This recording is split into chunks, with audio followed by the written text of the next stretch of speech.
Do you have to be physically fit for eSports?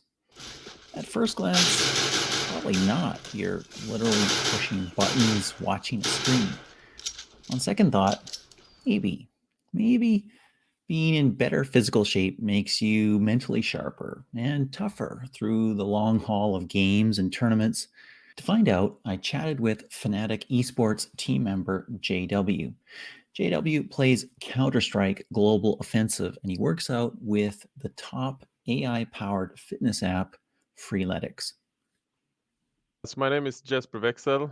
My in-game alias is JW, and I play Counter-Strike Global Offensive for Team Fnatic.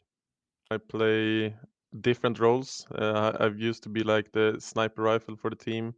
Now I'm more of just a regular rifler. So I'm kind of hopping into different roles whenever they're needed. So, what makes for a good Counter Strike player?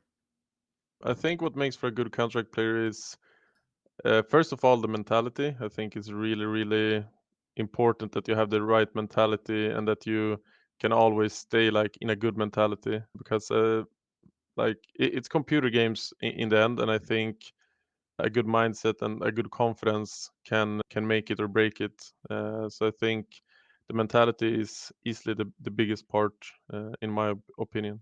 Wow, so I can be a champion because I have like super positive mentality and everything like that. I suck at computer games and all sorts of console games and everything like that, but I could be good. Yeah, like if you have the mentality and you put in the time, sure, then you can be good. Nah, obviously there's like more elements to it. You need to be putting in the time and you need to be productive with the time. I mean, it's not good that you sit and do the same thing like 20 hours a day, right? That's just quantity over Mhm. quality. So you need to know what you should focus on as well, and you need to be able to have the kind of mindset where you can take criticism and not take it like as an what do you say, like a personal attack, Yes. because that's a huge mistake a lot of people do. I think when you get criticism or something, you get like you feel attacked, which is where mindset and stuff like that comes in again, I think.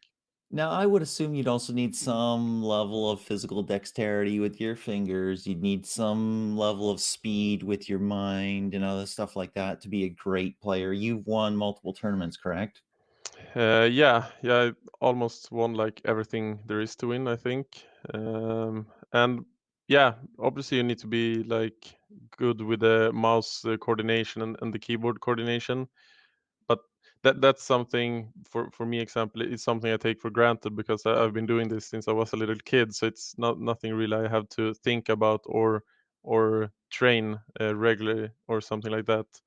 And then once again, the mentality wise, you need to like in 1 or 2 seconds you need to come up with maybe 3 ideas, and you need to think like which is the best idea out of those ideas, and like you need to take snap fast decisions. So yeah, the mentality on that part as well. Yeah, absolutely. And speed, mental speed, physical speed. So I would assume, if you're going to practice for something like this, you grind, you spend the hours, maybe not 20 hours a day, as you're saying, but a significant amount of time. Probably parents telling you to get off the computer or they're going to throw out the window. Who knows? Something like that. Probably caffeine, late nights, other stuff like that. But you're saying that physical fitness is also a critical component, correct? Yeah, definitely. I mean, I think I've done both, or I've seen both sides of it pretty much. I mean, I grew up doing this thing and I did it nonstop pretty much. The only break I took was probably to go and eat with my parents and then back into the room and keep playing again. And uh, sure, it worked like short term, but long term it's not gonna work. You need to take the break, and even if you are, let's say, doing some exercises outside the game, it's still gonna affect your game. So you're technically still practicing for the game, even though it's not even at the computer or not even within the game. Hmm. So yeah, it's really important, and it really helps you stay in better focus. And I think then you can also like cut the caffeine if you want, because you I think you feel more healthy and more awake because of the exercise. It's interesting because we're gearing up for what seems to be the Summer Olympics. They look like they'll be going forward. And when you think about parenting and kids who are into physical fitness, whether they're playing soccer or football or, some Olympic sport, training for that, everybody thinks, hey, that's wonderful, that's great. Nobody thinks, wow, they're spending 10 hours a day, 12 hours a day prepping for this thing, and it's not healthy. But most parents, however, if they're thinking about computer games, they're not thinking it's super healthy for their kid to be training 8 hours a day, 5 hours a day, whatever it is. Were your parents supportive? Yeah, my parents have always been very supportive. I mean, it was kind of easier for me as well because my dad were running like the local computer shop that we have in in our small city here.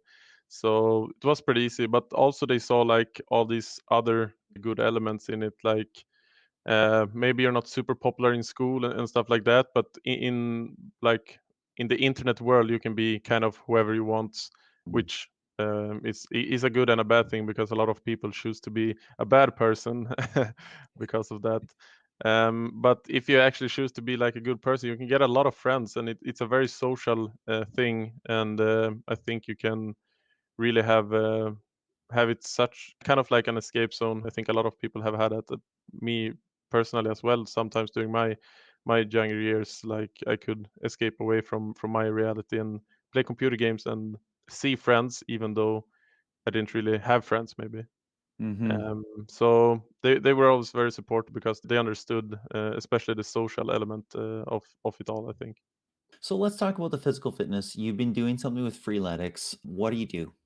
Me personally, I'm more like cardio kind of guy. I like to do like some jogging, running to get that going. But Freeletics has a lot of like quicker heat exercises, which also fits me very good because I've always been that kind of guy who like I enjoy training and I know I feel that it gives me something in the game, but I hate putting like too much time into it.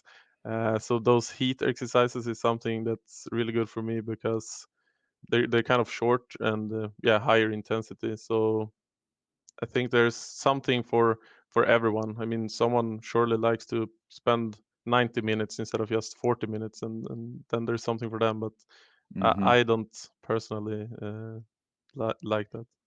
What has been the impact? What are the results of you spending time not just learning your game and playing your game and practicing your game, but also bringing in the broader physical fitness exercises? I would say that it helped me in a lot of aspects, privately, in my personal life, and also like in my gaming life. I get more energy. I feel more. I have easier time to think of solutions to problems instead of just seeing the problem in something. And yeah, better energy overall to stay focused for like a long day. And yeah, I think overall the energy is the biggest upside to me. Really, really interesting. Maybe contextualize this a little bit for us in the context of esports. Esports is still young, but it's growing fast and it's becoming increasingly important. You see esports growing by leaps and bounds in terms of sponsors, in terms of organizations, teams, leagues, all this stuff. Now we're getting to another level of preparation mentally and physically for esports, correct? Yeah, definitely. I mean, I've been here from very early stages. I mean, I started in Fnatic in 2013, so I've been here for plenty of years, and I've seen the impact of it and seen the rise. Uh, and yeah, definitely, I think it's really important, and the mental aspect, as I've mentioned many times, is super important to be able to play like in front of a big crowd. Not many people can do that, and it's easy to sit like in your parents' home and play online and dominate from there. But then you need to sit in a stage with like 20,000 people in a crowd. That's a different kind of thing, and you really need a great mentality to handle that. And to build up on that mentality, I think you need to do these kind of exercises and do this physical workout as well. So I think it all comes together in a great way. You have it there from Jesper. I mean, it's easy to dominate online from home. So maybe there's hope for me yet. Yeah. Excellent. I'm gonna bring in Eleanor for a second here. Hi, Eleanor. How are you? Hi, I'm good, thanks. How are you? Excellent, excellent. Tell us who you are. So I'm Eleanor. I am a leading brand partnerships and PR at Freeletics and have been there for the last 6 years. What made you decide that, hey, gamers, that's the audience we want to go after? So I actually have a background in gaming. I worked in the industry for quite a few years, and after moving into fitness, I kind of kept my eye on the industry. And I mean, esports has been something that you can't ignore. As you mentioned previously, it's just been growing and growing. And to me, I always thought the gamers and the esports industry in general is such a perfect fit. So you have such a huge yet dynamic, digital, young, and highly engaged audience. And yet, I feel like the fitness industry has not really done a lot for these people yet. Like, as Jesper was saying, fitness and mental fitness, they give you such an edge in the game, and they're so important to be able to perform at your best, especially at the level esports has reached. And we just hadn't really seen that yet. We hadn't seen any of the other brands in the space enter into this area. So we said, you know what, let's do it. I love it. I love it. It's really interesting, actually, Jesper, if I think about it, because you said you've been in the esports space for a long time. And I don't know how long that is. I think it's something like a decade or so. Am I correct? Yeah, at least.